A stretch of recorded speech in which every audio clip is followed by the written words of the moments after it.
कहले रहले? खाली दिन रात खटवैबे करबा। अरे बोल तो का कहले रहले? हमारा देही के ख्याल ना करे के बा। का तुम ख्याल करी देही के? सुना ऐसे करबा तो तोहार हमार एकदम ना पटे। अरे बोल का भाई? हाँ तहिला सुना। सुनाओ। देहिया दुबर भइल खूने के कमी। ओहो ई बात। तब का सुना था? देहिया दुबर भइल खूने के कमी। बलमा हो लवता पेरा के मौसम में। सुना था कि ना? हाँ सुना था।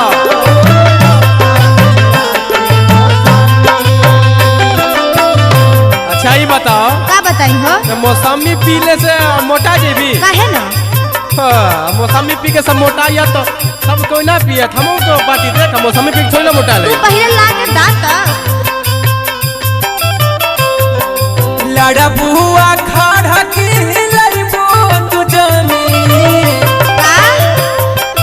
लड़बुआ खाड़ा के लड़बो तू जानी। पता रखो का करबू पी के मौसमी। अच्छा अच्छा।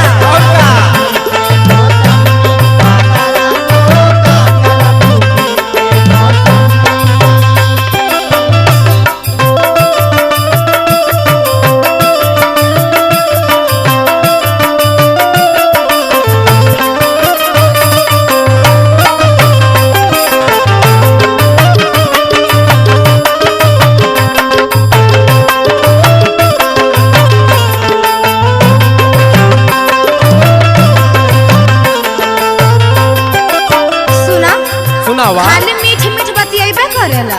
अरे बात पागल है कहां मीठ मीठ बतियाइला रे? आ कबो कुछ करता ना सुना? हां सुना। कबो ना फलवा फ्रूट ले आवेला।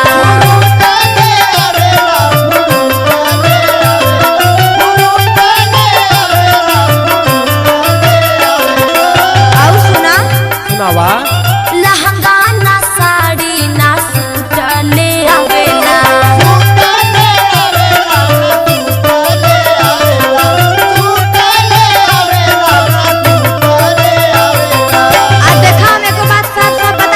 बताओ बताओ ना।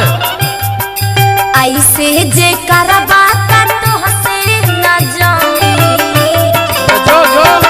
हाँ ऐसे जे करबा तो हसे न जामी।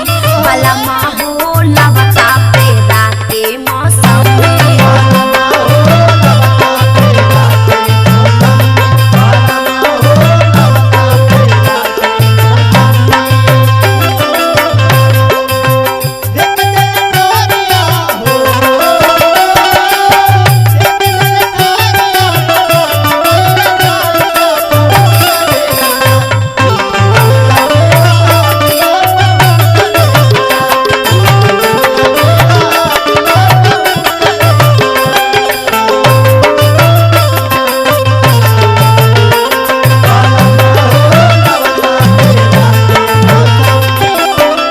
पहले का सुनी हो? खाली तोर लमकी लमकी फरमाइश हो। अच्छा तो कबो पूरा करेला?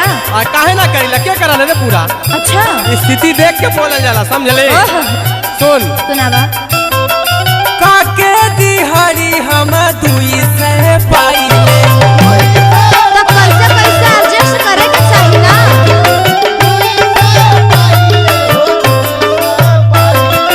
₹100 सब्जियां सबे बचाइले। अच्छा हाँ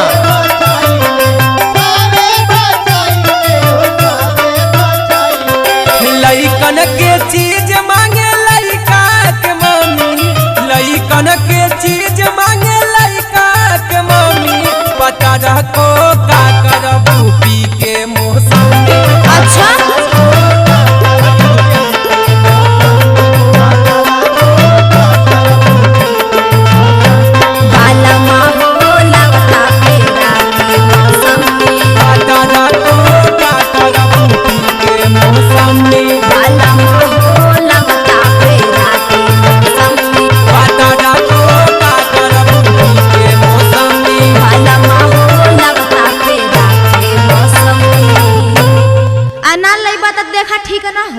आज भाई लेता